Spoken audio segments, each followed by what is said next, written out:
Welcome, Queens, to another session of Raising Queens. I am your host, Shoshana. Today, we aren't going to the palace or the seated throne. We're going to the dry, quiet places. We're going to go into the desert to find a woman whose name is often whispered in the shadows of the great promise. But this woman's story is actually a loud shout of God's love. We're going to look at Hagar. If you've ever felt like you were outside the circle of favor, this session is specifically for you. We are going to discover that God finds women outside the promise.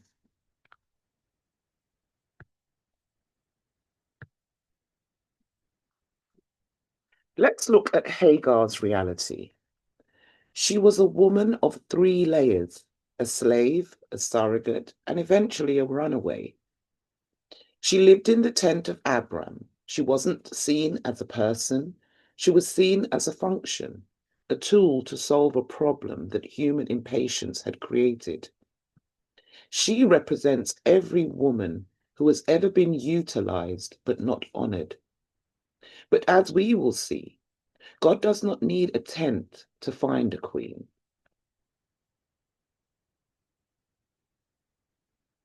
We have to look at the context of Genesis 16 if we really want to understand the story of Hagar.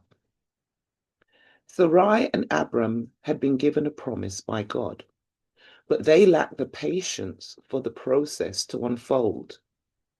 They decided to obtain children by their own efforts, and Hagar was caught in the middle of their own shortcut. You see, when human effort replaces divine waiting, the marginalized always seem to pay the price. Hagar became the target of tension in a household that had forgotten how to see her as a human being.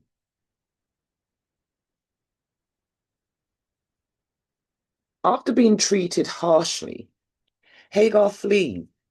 She heads towards Shur, towards Egypt. She's alone, she's pregnant, and she's desperate.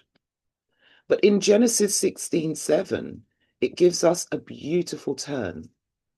And it reads, "And the angel of the Lord found her by a fountain of water." I want you to feel the gentleness here. God did not wait for her to come back and apologize to Sarai. He did not wait for her to return to the right place.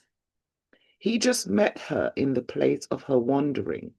He is the God who meets you where you are, not where you should be. We see the divine interview here.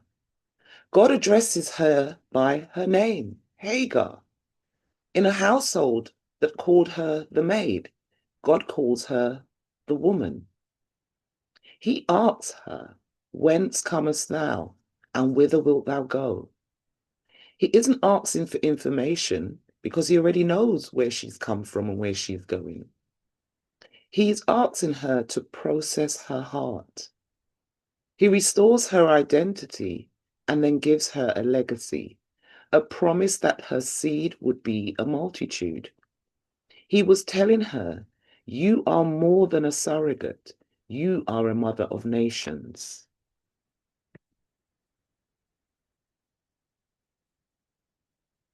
So let's get to a very revolutionary moment here. You see, Hagar is an Egyptian slave, but she's the first person in the Bible to give God a name. She calls him El Roi. She realized that the God of the mountain is also the God of the fountain. She discovered that being marginalized by man doesn't mean being overlooked by the Almighty. She became a pioneer of the truth. "Thou, God, seest me," which is the meaning of El Roi.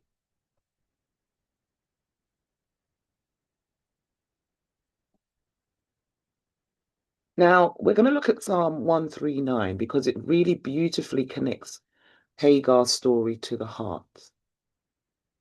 It says, "Whither shall I go from thy spirit? Or whither shall I flee from thy presence?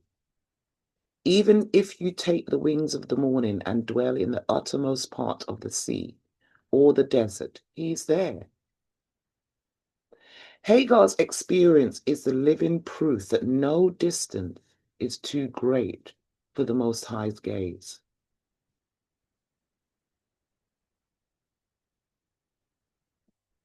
Let's reflect on those uttermost parts that was spoken about in Psalm 139.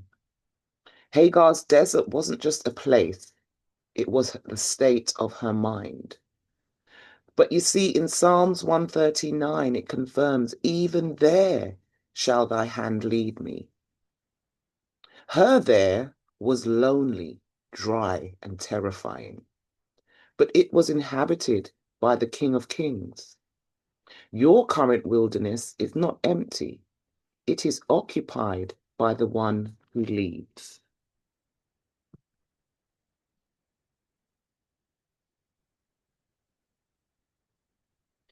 Hear the word of the Lord from Isaiah 43, verse 1. Fear not, for I have redeemed thee. I have called thee by thy name. Thou art mine. You see, this is the seal of Hagar's journey. Before the world called her a slave, God called her mine.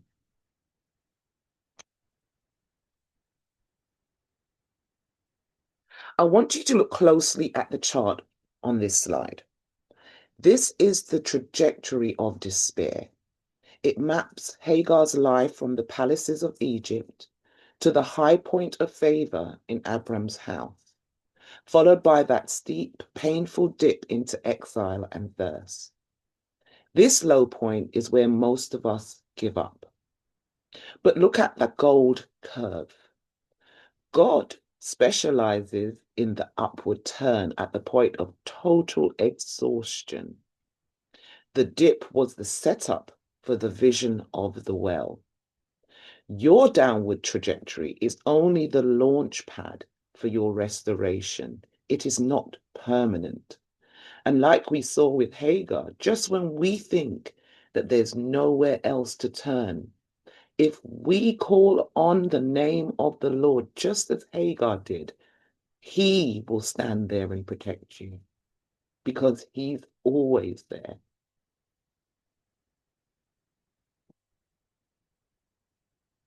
Let's move in to part 2. So some years have passed now. Isaac has been born, and Hagar is once again cast out. This time it feels final. It is the wilderness of Beersheba. This is the season where human provision, the bottle, finally runs dry. So, in this slide, bottle verse as well, Abraham gives Hagar a bottle. It was human, it was finite, and it was temporary. It was all a man could offer, and it would sustain her for a time. But you see, our God had a well. When the bottle ran dry, so that the well could be revealed. If the bottle in your life is empty today, don't panic because the master of the well is about to open your eyes.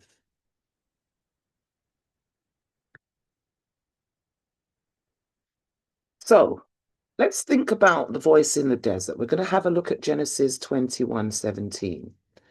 And it says, God heard the voice of the lad where he is, not where he should have been, back in the tent with his father and his stepmother Sarai and his mother Hagar. But God found him right there in the dirt of the desert. You see, sisters, God doesn't wait for you to reach a holy place to hear you. He hears the cry of the marginalized exactly where they fall. So this is why it's important that when you feel overwhelmed, when you're feeling the desperation that Hagar felt, when you feel like you're in a desert and there is no well to keep you sustained, call upon the name of the Lord and he will sustain you.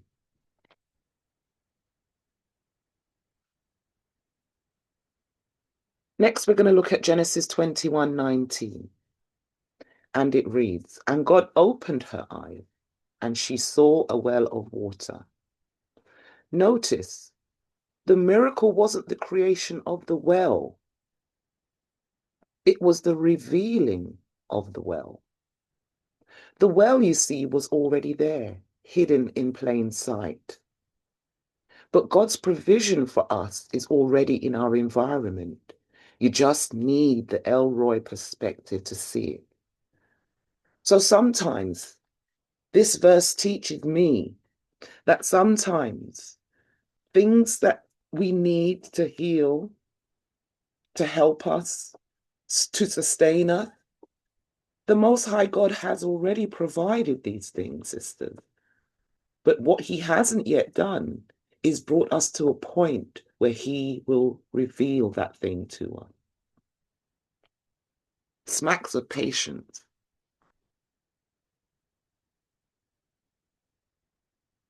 So let's have a look at a comparison between our two main women in this story. So we have Sarah or Sarai, but Sarah is the name that God gave her. And then we have Hagar. Sarah is the woman of the promise. Hagar is the woman outside of the promise. We see Sarah and Hagar. See, Sarah in Genesis 16:21, when she was given the promise, laughed at the promise inside her heart. In contrast, the woman outside, Hagar, gave God the name, the God of the promise. While she was in the wilderness, she names him Elroy. Let's look at Psalm 139. Sarah was protected by a man, her husband, Abraham. On the other hand, man did not protect Hagar. Hagar was visited directly by God and found in the wilderness. In Isaiah 43, we see that Sarah, not Sarai, is the redeemed matriarch. Hagar, in contrast, even though she's an outsider, directly names God. Sarah is on the inside and given a legacy that she will birth nations and kings. Hagar is made the promise of giving birth to 12 princes. Why is this important? You may ask yourself. Why is Shoshana plugging in the inside and the outside? Because what I want to show you, sisters, is being outside the traditional circle doesn't mean you are outside of God's attention. Sometimes it means you get a more direct visitation. That's something to think about.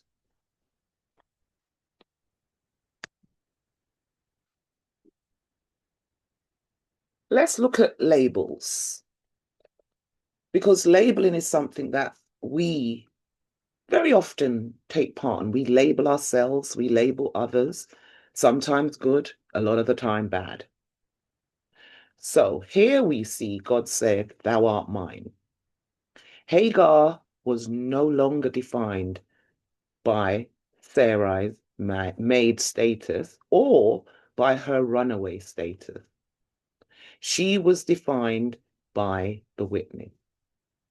Isaiah 43:1 declares that our Creator is our owner. You see, systems don't own us. Past mistakes and traumas don't own us. We belong to the one who sees us, the God of Abraham, the God of Isaac, and the God of Jacob, the God of Hagar.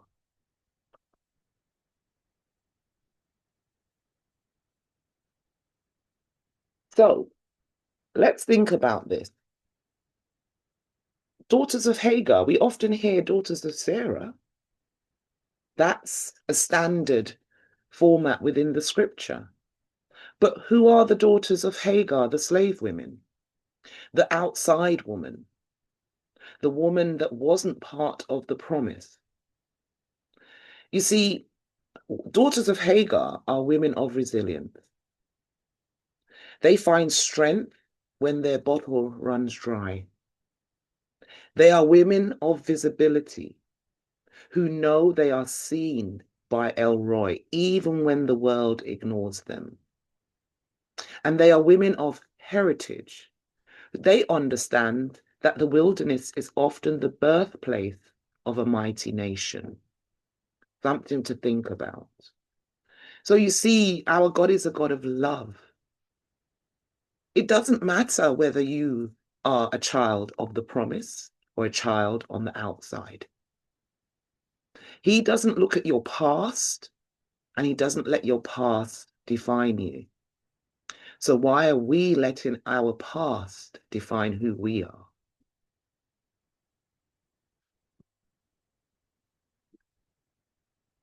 So we're going to do a bit of math here because this brings it all together. We've looked at Genesis 16, we've looked at Psalm 139, and we've looked at Isaiah 43. This I call the Hagar equation. To be seen is to be validated. To be heard is to be valued. To be found is to be directed.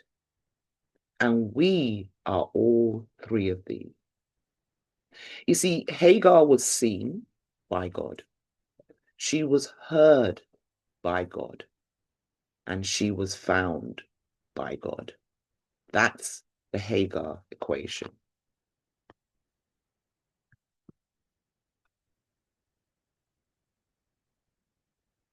So let's look at the end of the story now.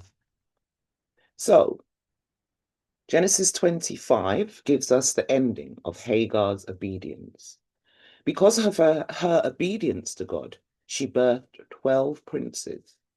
Genesis 25 tells us her legacy became a mighty nation. You see, our God didn't just see a runaway slave. He secured prosperity for her and for her generation. You see, when we as individuals say yes to God when we are in the desert, we are creating room for the generations who haven't yet met us. That's something to think about. Just as Hagar, when she said yes and listened to the Lord and named him, humbled herself before him, and she was given 12 princes. We, by saying yes in our moments, by humbling ourselves before God, we are securing the future of the queens to come in our lineage.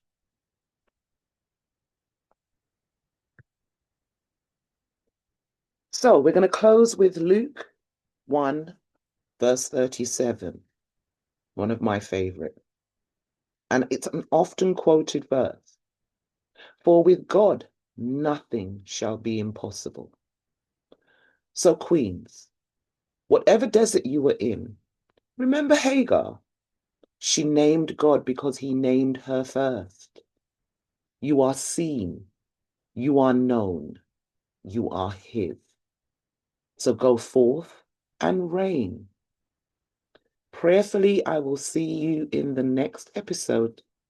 And I pray that this episode has brought you some enlightenment, and that as you walk through your weeks, through your months, that you, like Hagar, submit yourself unto God. Thank you, Queens.